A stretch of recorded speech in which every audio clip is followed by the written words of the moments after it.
Well, good morning, folks. Welcome to Leading Your Best Life. And this is going to be a great podcast because I'm talking to an old friend, fellow lifter, link leader, Tanya Mills. Tanya, how are you?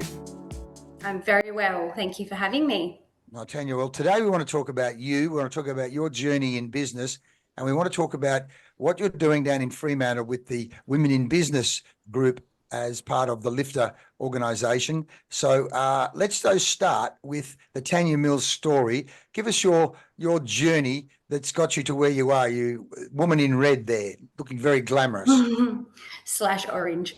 Slash orange, yeah. Yes, it's been an interesting journey. It hasn't been a typical path that some would follow to get to the point that I am now as a business coach.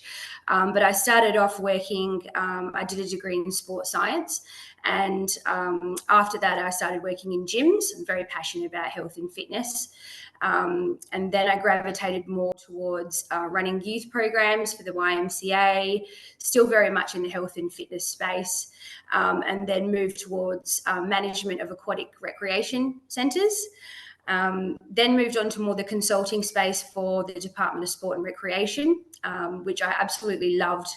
It taught me about how government runs, big government runs, and the impact that we can have on communities with health and sport, and especially for kids. And then I met my partner and he started up an IT company with no experience running a business. He got a year in and was having a lot of issues running the business side of things. He was very good with IT, not so much with the business.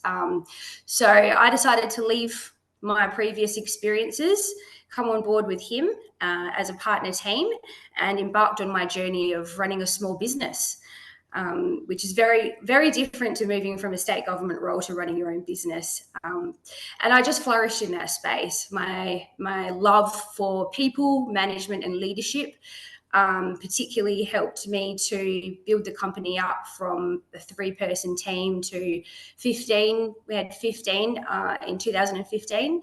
And then we expanded our business to New York City. So we mirrored the company, but on the other side of the world, which was quite the experience in itself. And then COVID hit. And obviously the world changed, and so did I. I'd gone through a separation in that time and also had a daughter in New York. And once I realised that the borders were shutting to Perth in Australia, I quickly left within a couple of days. I left my life in New York. At that point, I thought I would be returning one day, but I haven't. And I started a new life back here in Perth, and I discovered my passion for people and backing off my leadership skills and my experience running companies. I decided to become a business coach and trained up as one, also trained up as a life coach. And I now have my own business called Alliance Success. And I've found my true purpose in life. And this is what I will now be doing forever. I'll be a business coach forever. Beautiful. Look at the energy Tanya brings to the table, folks.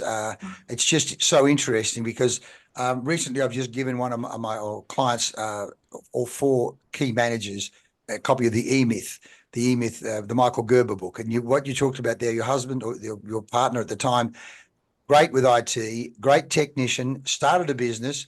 Michael Gerber calls it the entrepreneurial seizure. When you go, stuff it, I'm sick of working for a boss, I'm going to start my own business, stuff it. And then you go, what the hell have I just done? And so, yes, a very good technician, whether you're IT, butcher, baker, candlestick maker, accountant, or even business coach. But clearly your, as you say, passion for people, management and leadership, all of a sudden he got management support coming in to put some management structure in and around the IT. And as you say, going from 3 then to 15 and then setting up in New York, by God, what a journey. So you've got a magnificent, as you say, track record there, real life, real hit the ground, real world. And then you've done the training as well as far as business coaching goes. Now, let's go into the women in business side, because as we've jointly set up Lifter, L-Y-F-T-A, Lifter. In fact, maybe what I'll do is I'll share the screen and we'll go into our LinkedIn and just do that for a second, where we go, well, what are we talking about? L-Y-F-T-A, the Swedish word for to lift, to raise up, local business networking collective, where we get people in a room, and there was a beautiful, I think one of the people at your recent meeting called it collective problem solving, wasn't it, Tanya? There's something wonderful one of your people said, which was just fantastic, which I think is exactly what we do at Lifter. Is it's not just sit around and listen and hear a speaker. It really is about people. And we talk, here's a guy sitting in what we call the Lifter love seat, where all of these brains, 1, 2, 3, 400 years of experience, get focused on a person's business to help them solve some of their business problems. Just on that, tell me your experience, even in recent times, because I know you've done some great work just in the last few weeks with the Women in Business Lifter group. What's been your experience with Lifter and people sitting in that seat, by the way? Well, that was the one thing when I was that drew me to the meeting and had me coming back. And I really saw it as a point of difference to other networking groups, and I've done all of them and many of them. And just the experience of giving and sharing information in a room with other professionals from a diverse range of professions and backgrounds, like you said, it's this ideas bath where we collaborate to help someone else's business with ideas on a challenge or a priority that they would like us to brainstorm.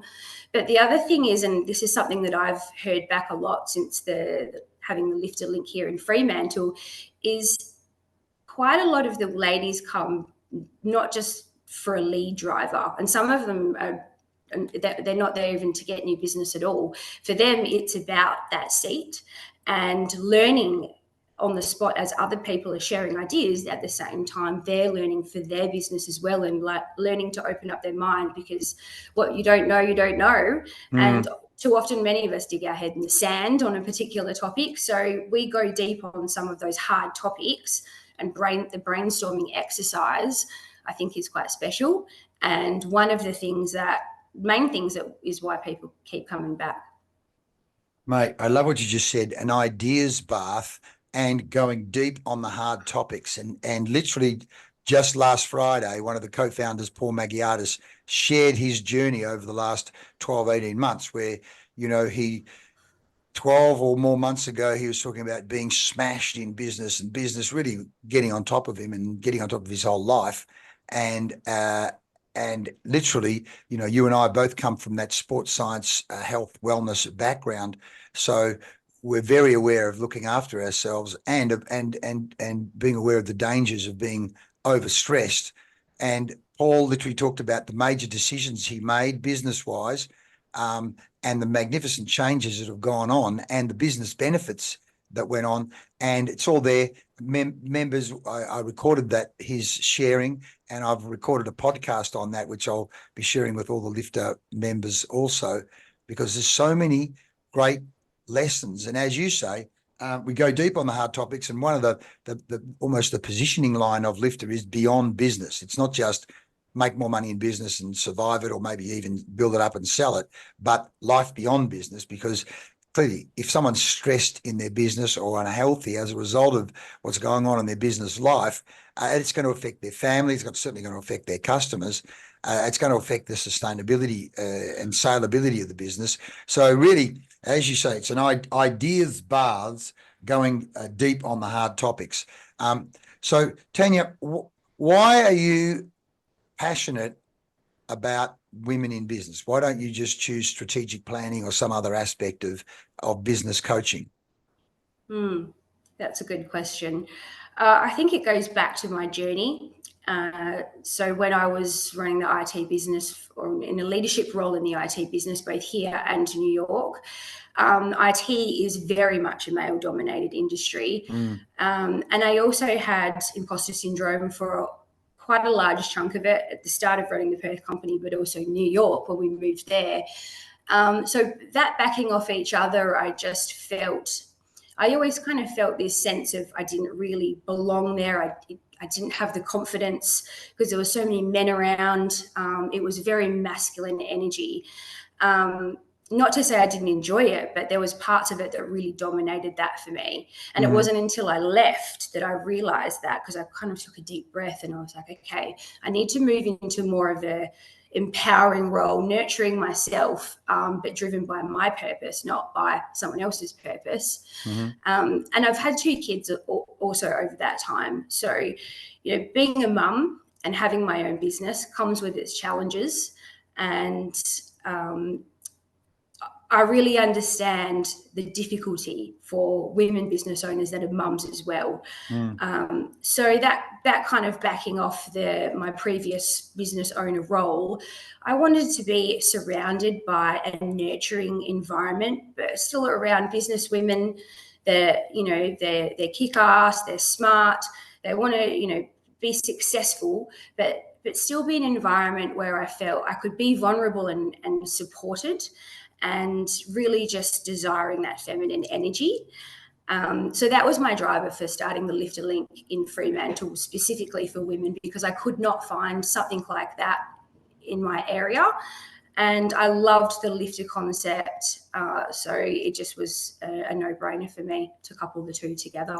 Mate, you've said some wonderful things there. As you say, that unique situation of mums in business, trying to raise a family, give your kids the best possible attention, and at the same time, create something from a business point of view, whether it be income and or living out your passion and both.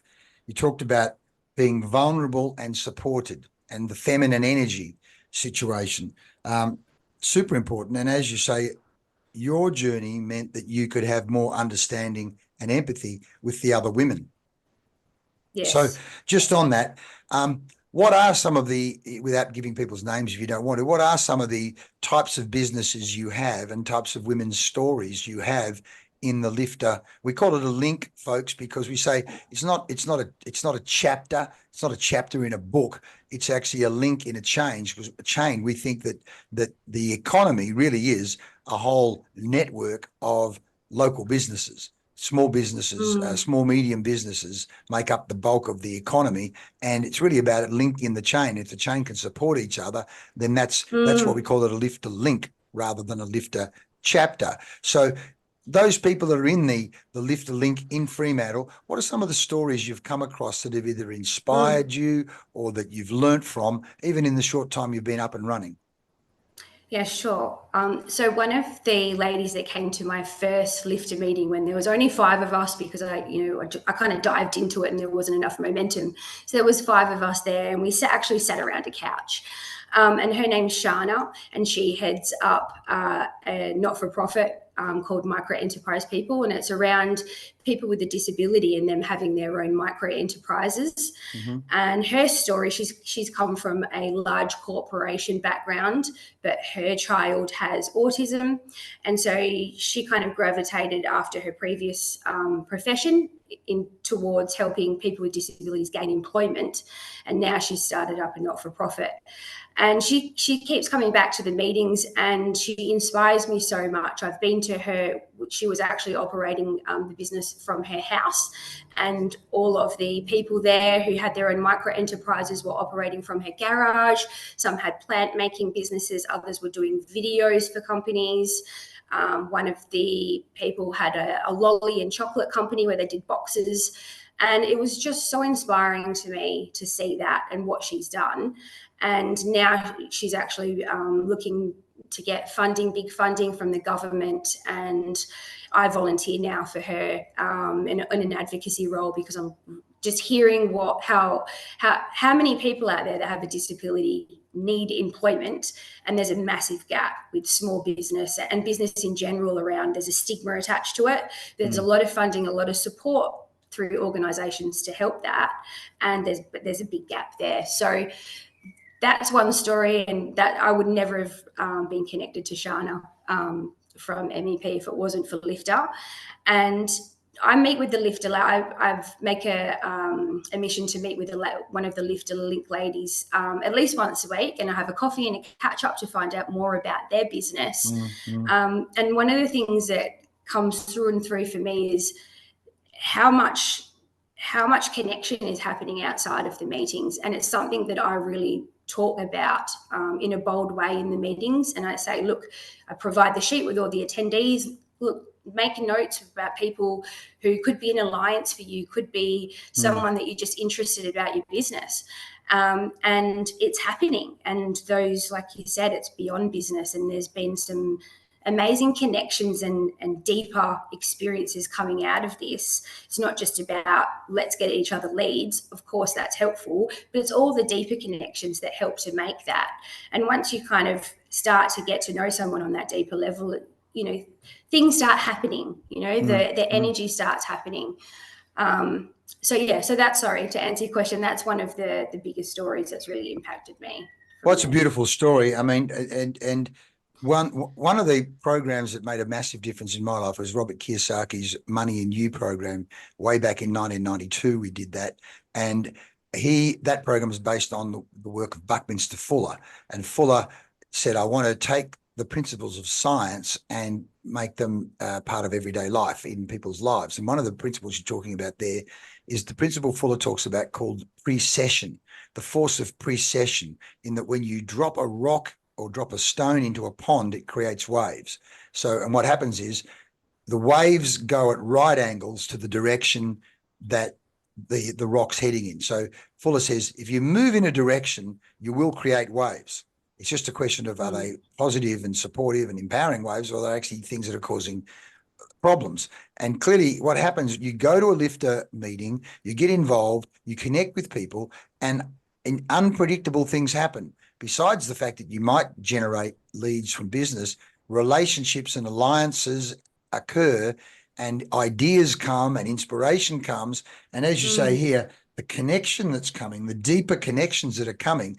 And literally in our Osborne Park meeting, one of the guys who's a PhD in sports science, he said he literally can't get over the level of generosity and the new ideas and his whole new approach to business that he said has come almost, he said, as a result of osmosis, what he's learning in the meetings, but also the connection outside the meeting. I think, as you say, the coffee catch-up meetings outside the meetings are critical. And so when you, again, move into motion and have those coffee catch-up meetings, other magic happens, other waves occur. So they're fantastic stories. And of course, what we're looking to do is take Lifter into pretty much every postcode or every second postcode around the country, because there are local businesses. And really, you probably only want the group, I think we agree, we only want the group to have 15 to 20 people in it at any point in time. If it has 50 or 100, it's too many. It needs to, because you want that degree of intimacy where people are learning and sharing and get into the seat. So let's just go to a couple of the tips that you give, or lessons that you've given, or even patterns that you see women in business they make, or mistakes that you have helped correct or help them do some course correction. What are 2 or 3 tips that you find very useful to share with some of the people at the Lifter meeting that you know make a difference? Well, a big part of it, because I think a lot of us, especially when we're starting out, you know, the first 5 years is absolutely crazy and we feel like we're just fighting for our life.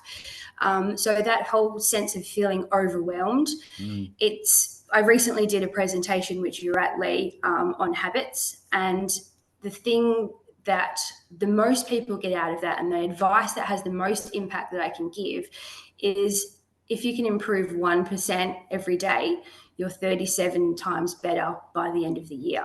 And when we break it down, obviously getting clarity around where that improvement needs to be in terms of our business habits and what area we should be focusing on. But if we apply it to business, you know, and we try and just reduce all of that noise by breaking it down and being hyper focused, I know that there's all the balls and the juggling is still there, but we don't have to do it all in a day. And as I say to all of the business owners and the ladies, it's a marathon, a long one. It's not a sprint. It's very rare that you find a business, the silver business bullet, where you're the unicorn, where you make it in 2 to 5 years. This is a 10-year plus journey for most of us. So, you know, we have to apply a positive mindset, and a mindset where we can focus and not try and tackle Mount Everest in a day. So I think that's one of the biggest points. And then backing off that, knowing what and having clarity around what our vision is, because, you know, we need to know that first, where we're headed, and really spend the time pulling out that visioning experience apart so that we fuel it with our passion. It's our business. We're obviously passionate, but breaking it down so you can really feel it in your heart, be able to articulate it to other people in a succinct way. Because sometimes we kind of just fumble over our words when people ask us what we do. We back that off with some imposter syndrome, which, you know, we all have at the start. And the clarity of the message gets lost. So if we can find a way to articulate our vision and what we do in a really succinct way, we believe it in our hearts, and we hear ourselves saying the same words every day. And that goes back to that kind of, you know, the vibrations go through us, and then, you know, it all comes down to those visionings and making things reality. So I think just getting that clarity around where we're headed is super important, and then backing the 1% improvement every day from that. Beautiful, beautiful. And you're reminding me of some of the things Paul had said, that he was sparked very early on to write down his 2-year goals, family goals, health goals, financial goals, business goals. And he carried them around in his diary with him. Now, this is not new because it's been around since Think and Grow Rich, the book, you know, Napoleon Hill's Think and Grow Rich. But again, even if people know it intellectually, if you don't do it, it's a bit like saying, I know how to exercise you, but if you don't actually go out and do the exercise, knowing it is not enough. You actually have to put it into practice. So I can see you wanted to say something about the goal setting, because you're talking about the clarity of vision. Sorry. I'm just like, this is actually the reason the name of my business is Align the Success. And going through it all, you know, before with my previous businesses, and how disrupting it can be having your own business and expanding it as well in your personal life, how it can affect your mental health, your physical health. It really has driven me to having a strong purpose around business owners, having their personal goals, their vision for their personal life, family, health, all of that work should be done first. And then figuring out your business vision, business goals, and then aligning them together. So, you know, if you just do the business side, you're missing the whole point. You know, our businesses are here to serve our lives, not the other way around. So that was the whole driver for my business name, Aligned Success, aligning the two together. And then I do work with a lot of work around that with my clients. First is around the personal, and then back the business side up next. Which again, coming back to the E-Myth, it talks about, your business should support your life, as distinct from most people in business. They are prisoners of their own business. They're trapped. I haven't had a holiday in 5 years, barely know my kids' names. Oh, how heroic you are, mate. Graham Wright, Dr. Graham Wright, who's the wellness occupational health person in the Lifter Group, again, been a mate of mine since the 80s. We all went through the School of Human Movement down at UWA, and when Paul talked about his heart attack, he said, well, mate, that's just so sad, because it's the very mission that Graham works on. Is we want you to have a life where you don't end up having a heart attack before you get the message, because what we know is, in most cases, if a person hasn't been exercising and they have that heart attack, there's a reasonable chance they actually won't survive it. Whereas in Paul's case, at least, he'd been going to the gym and running and bike riding. So when he had it, he survived it. But Grace said, my God, that's the very reason we do what we do.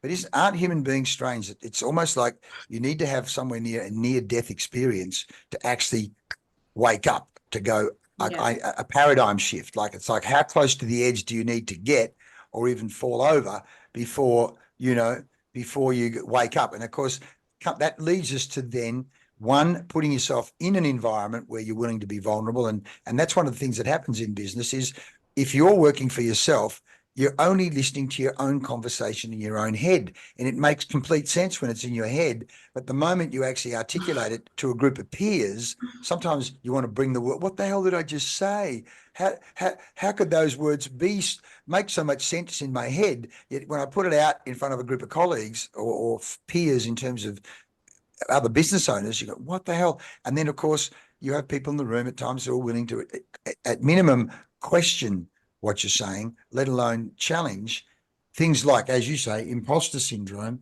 and limiting beliefs. The other thing we talk about in Lifter, of course, is we want to connect you with the possibilities of your future. And there's what you in the seat think your possibilities are, but then others hear your problems and hear your business and go, mate, that business could be 2 times bigger, 3 times bigger. You could be doing way more if you did A, B, and C and be under way less stress.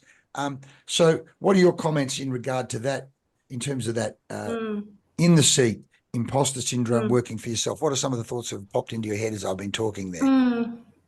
Well, actually, what sprung to mind for me was the lady that was in the last love seat. I won't say her name, but she's in more of the natural health space, yeah. And her main business is more to B2C, not B2B.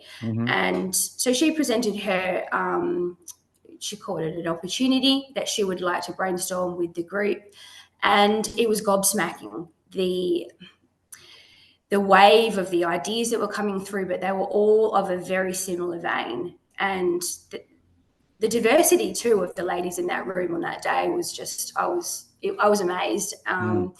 And she got so much out of it because she hadn't even considered most of the things that were being, the ideas that were being offered. Yeah. And because it was such a strong wave of similar type of ideas, it kind of was smacked her in the face, but in a good way. And I did catch up with her afterwards, because sometimes it can just be super confronting, because, you know, it's almost like the veil's been lifted. And, you know, so it was a really powerful exercise. And I think that you're right. You can get stuck in your ways, and it can be a lot when you hear that you might take it as like, I'm not doing the right thing, but it's like, how can I, what other opportunities or ideas can this open up for me? And that's why the experience is so positive. Yes, absolutely. And what you're talking about there is not only the bathing of ideas, but we actually realize there's an emotional and an exchange of energy. And most people, when they've sat in there, say, "Oh my God, I've never actually had that level of positive energy come at me." So again, Fuller would call it perturbation, the process of being perturbed. There's a thermodynamic exchange. There's an energetic exchange goes on. And the other side of it is 2 or 3 weeks later at the next meeting, we want the person to come back and report back on the actions that they've taken. So there's a degree of accountability in there, because at one level, the group have invested in them, and they know in terms of the principle of reciprocity, there's 2 principles. Of course, we're using Cialdini's principles of reciprocity. That is, we've just given you a pile of good stuff. What do you want to give us back? Which really is just reporting back on your progress. But 2, we ask the person to invoke the principle of consistency and commitment, which is when they verbalize to the group, I'm going to do A, B, and C, a whole lot of extra leverage goes on to go, my God, I've just told the group I'm going to do it. I better do it. And then, as you say, if there's then connection in between the meetings, how you going, what's happening, do you need any help, which often happens, there's a whole lot of support within the ecosystem to actually move forward. And so we've had it time and time again where people in that 2 to 3 week period have made some fantastic changes and come back and report. And again, I say, you know, Graham Wright's one, Paul Magiatis is another. There's a whole range of people that have been catalyzed into action. So thoughts, comments, reactions to that? Oh, yeah. So just from that particular meeting, one of the themes that came strongly as a suggestion was using AI tools and automation as well. And one of the ladies, Renee, was actually running a workshop that very next week on AI. So a bunch of us went to that workshop, including the lady that was on the seat too.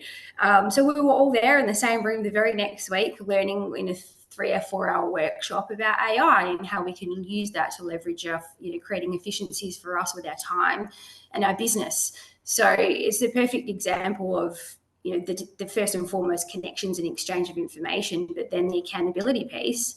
You know, wasn't just the lady on the seat, we were all there too. So it was that's the definition of action, I think. If we, you know, because usually your schedule is set for the next week for a 3 or 4 hour block, but there was a chunk of the ladies there because I think we all realize how big AI is and is going to be. So we shifted things around and made it happen. Fantastic, We fantastic. did it together. Yeah. Now, talking about that, in the life of Tanya Mills, what does the average day look like for you in terms of routine, systems, tools that you use to help you get things done and look after yourself? What time do you Yeah. start your day? What time do you finish your day? And what happens Sure. in between? Okay. So as I mentioned before, I'm a mum. So I work part-time school hours, and I also have a smaller child, so she's in daycare a few days a week. So I have my schedule meticulously planned, and I simply use Outlook for that. So I've created my ideal week and then my actual week, and the calendars back off each other. And essentially, I chunk my time out to fulfill all of those priority areas. And I use it not just for my business time, but also for my life. So exercise is very important to me. I'll put my daily workout in whenever that is. Obviously, there's family time there, school drop-off, pickups, and so on. And then my work time is chunked down where I have a certain amount of times for meetings and one-to-ones that are not, they're meeting the lifter ladies, they're kind of meeting other business people. There's the time there to service my clients. And then I color code these as well. And then I also block out time to work on my business. Even though I work part-time, I always find time to work on my business because my business is evolving and it needs attention on, to my goals and, key metrics and so on and so forth. So I always make time for that. I also work 1 hour on a Sunday. Previous to being a mum, I would work half a Sunday. But now that I'm a mum, I just allocate 1 hour on a Sunday to plan for the week ahead and to reflect on the week ahead before, because I think that preparation time is really important and it's mindset too. And I allocate a little bit of time to my week around mindset as well, because like with everyone, the journey of business is a roller coaster. As can be our mind. And so keeping our visions front of mind is important. I do some meditation, but just spending some time really working on me, learning as well. I have audiobooks. Often I do the learning at the gym because I'll be on the cross trainer and I'll listen to an audiobook at the same time. So I'm kind of backing two habits off each other. But I always make sure I have that time for me, because if I'm not healthy and don't have the right mindset, that will infiltrate into my family, and then it will infiltrate into my business. So for me, it's about being as organized as possible. I think that's the absolute key. Brilliant, brilliant. What time do you normally hit? Well, what time do you normally get up? And what time do you normally hit the sack? I'm usually up around 6. Depending on my little one. She's an early riser like me, sometimes earlier. And then probably around 9:30, 10, I'm usually in bed. It's interesting, myself and my partner had a kid-free night on the weekend. We kind of planned to have, a later one, and we were home by 11 in bed because it's just, we're knackered. And we kind of struggled with that at first. Like, we should be out, partying or something. But it's like, kind of done that before. And it's like, we have to look after ourselves. And sometimes you just need a good sleep. You just need a good sleep. That's right. Sometimes you need a good sleep. There's no doubt about that. There's no doubt about that. And just on that, in terms of books you read or podcasts or your own personal development and learning, tell me a bit about that. Yeah. So I'm forever a student of life. I naturally gravitate towards personal development type books, business books. It's actually a combination of health. Andrew Huberman is one of my favorite podcasters, and he's building big momentum these days. So I'm sure a lot of people would have heard of him. He covers more topics around health, mindset, training techniques, that type of thing. And then the audiobook that I'm listening to at the moment on business business and life really is the subtle art of not giving a fuck. All right. Which is really, I don't know if you've heard it, but I've heard the book. Yeah. It's really good. I'm really enjoying it. So yeah, it's it's a constant thing for me. I don't think I'll ever stop learning because, No. you know, the world's evolving, but then there's some core principles that I keep coming back to that I think mindset ones that I think we just need to be re-reminded. You know, so I'm starting to re-listen to and re-watch some YouTube videos that I used to listen to. Joe Dispenza is a big one for me around mindset. And just being reminded of that, even though I'd gone down that rabbit hole many years ago, I'm starting to come back to some of that stuff because it's still very relevant for us. And sometimes the most simple things, you know, have the biggest impact. So I think it's about balancing that, the technical way and the hardcore business principles that are really involved with the simple stuff too. I think there's a balance there. Absolutely, absolutely. And look, not the least of which is, you know, just because I exercised once. No, it's actually something you have to do every day. So I showered once. You know, I had an apple once. No, it's actually, you know, you got to fiber every day, mate. You know, it's the. Building I love the building the habit. Well, that's right. Well, I love the Aristotle quote. We are what we repeatedly do. Excellence then is not an act, but a habit. If we are what we repeatedly do, then excellence is not just an act, but a habit. And so it really is being conscious of your habits, not the least of which, as you say, what time do you get up? What time do you go to bed? Do you read? When do you exercise? You know, the habit of eating or all of those things. I mean, Huberman, even in something as simple as getting morning sunlight in your eyes, you know, getting in the and then the sunset, how that also makes a difference, let alone exercise, what it does in terms of serotonin, dopamine, and the neurotransmitters. And then, you know, in my case, swimming every morning, not only is there the swimming, there's the social connection. You know, we bump into 20, 30, 40 or more people, and all of that social interaction, the work of Dr. Martin Seligman and the School of Positive Psychology, saying the number one predictor of positive mental health is number of social connections. When you, hi, Bob, hi, how you going? Hi, versus depression, let's lock myself away and somehow hope that I'm going to get well. And it's in fact, I was talking to my son yesterday about, he said one of his mates had locked himself in like a dungeon playing those games, you know, the computer video games for day after day, because then his sleep goes out the wall. He said the cellar or wherever he was living just takeaway containers, so he's eating takeaway stuff, like everything goes out the window, versus on the other side, the Huberman of what am I eating, drinking, you know, what time am I going to bed, you know, all of those habit things. And as you say, the 1%, it's at minimum 37 times better, 360, but in fact it compounds to be even more than that. It's quite incredible. And as you know, our good founder, our good mate James Sutherland, he wants to read 50 books a year, a book a week. He has a reading target. So he's an extreme athlete when it comes to what am I learning, what am I learning. But just on that, let's talk about, because the Lifter Group becomes a de facto mastermind coaching group. But let's talk about your experience with coaching and mentoring, both in you being coached and mentored, and now as you coach and mentor others. Let's start with people in your background, in your journey, people who it might just have been a one conversation, but give me some examples of coaching or mentoring relationships in your life as you've gone along to get where you are now. Well, my coaching experience started very early for me, probably earlier than most. So I was about 8 years old, and I was a very good runner. And my dad was kind of a runner as well. So he kind of was pushing me into little athletics, which I absolutely loved. But very quickly I had a coach, and, you know, became state champion in New South Wales, Victoria. And when I moved to WA, same thing, I had a coach.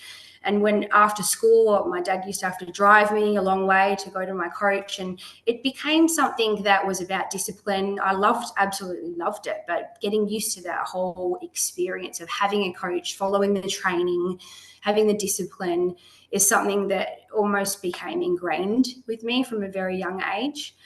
And then when I worked for state government, I was put in a program called Emerging Leaders, and I was allocated a coach. And that coach was Suzanne Laidlaw, who later became when I started business coaching, I came under her business coaching banner. So that was about 15 to 18 years later. So she became my coach, and she helped me through, things that were going on at work, in my personal life, that type of thing. And then as soon as I moved into the small business with my partner, even though we didn't really have a large amount of funds available for a business coach, I understood the power of it, because I saw a business coach as an investment. So we used a business coach really from the get-go. And over the course of my company's time, over the 14 years, I believe, I probably had 4 or 5 different coaches. On top of that, I had mentors outside of the coaching space that kind of were helping me work on my mindset, because I had moments where I was pretty down, and I needed to lean onto someone to help with my mindset as an evolving business owner. So having someone there to hold me accountable and to keep my vision front of mind the whole way through has been a consistent thing for me, and also still today. So I just think it's so important, and there's various ways that you can use a coach. It can be in a group coaching program, it can be one-to-one. You could have an informal mentor, you could have a brain power collective. There's so many different ways, but I think having that support and the accountability is key, because we can easily, like I said before, dig our head in the sand, but sometimes we just don't do the things that are the most difficult but can be the most impactful. And that's where having someone like a coach or a mentor can help you. And not only that, you've made the point there. One, making the decision to invest, put money on the table to invest in yourself for the coaching. Oh, but couldn't we spend that on marketing, or shouldn't we put that on the mortgage of the house? Or no, we're investing in ourselves, which is a decision in itself, that I'm going to invest in myself, because I'm the golden goose. I'm the goose that's laying the golden egg here. I'm the one that if I invest in myself and increase my capacity and potential, then the results are going to multiply. I think it's Benjamin Franklin said, what, empty the purse, put purse to fill the wallet. I mean, it's about investing in your education. I can't remember the quote now, but the other side of it is being open to the feedback versus going, no, I know it all. I'm running my own business. I know it all. You can't teach me anything. Nothing surprises me. I know everything. Versus, no, actually, I'm a student. The Japanese actually call it shoshin, beginner's mind, the learner's mind. So you being open to that. Now, of course, people need to, if they're serious about growing, you say when you're green, the Lao Tzu, when you're green, you're growing, and when you're ripe, you're rot. So well done in staying green. Well, now, Tanya, of course, you're helping so many women there in Fremantle and of course in your own coaching business, align success. And I love that, as you say, aligning it with your personal vision so that the two go hand in hand. And again, there's a whole science within NLP there where you want that congruence between the two.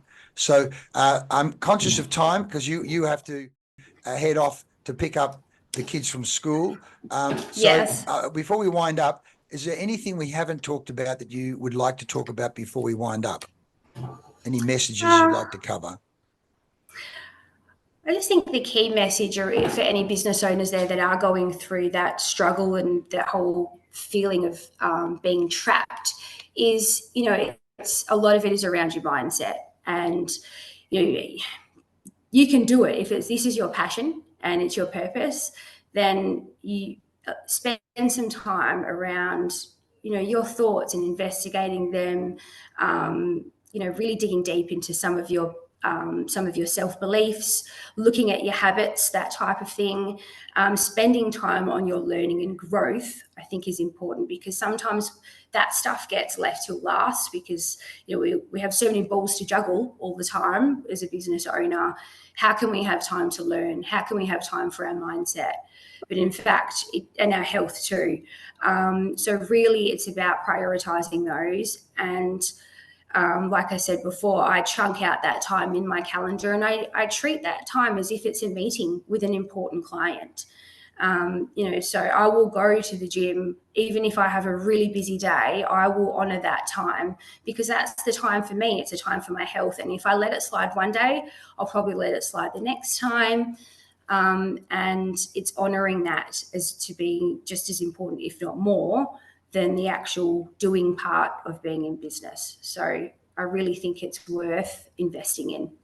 Brilliant, brilliant. I'm just going to say to people, folks, if you want to touch base in terms of Lifter, then go to our Lifter LinkedIn page, and we have links there as far as the meetings. You can check in with our Punch Pass system, which means your first 3 meetings are free, and then after that you can buy a membership. It's like $200 for 10 sessions, so it's really quite a nominal fee to come and be part of it. And then we do run special monthly and quarterly special events, whether it be on sales or marketing or AI or current topics. So do touch base with us. And of course, they can touch base with you too, Tanya, via your LinkedIn and Aligned Success, can't they? Yes, that's Great. right.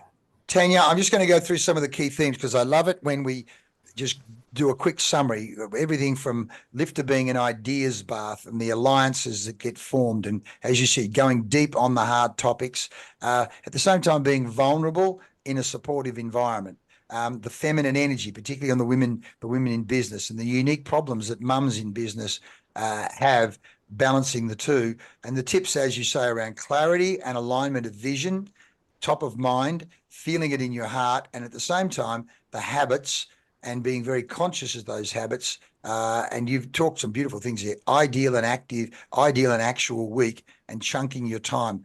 Folks, there's so much Tanya's talked about here, helping you certainly get 1% better every day, 37 times better in the year, whether you're a mum in business or you're a bloke. It doesn't matter. You can come to any of our Lifter meetings, but certainly in Fremantle with the Lifter link with the women in business. Tanya, it's been fantastic to catch up with you and spend this time. And let's continue to grow our Lifter business and grow our coaching business and continue to make waves, positive waves, right across Australia and around the world. Thanks so much for your time today, Tanya. My pleasure. Thank you for having me, Lee. See you soon. See ya. Bye.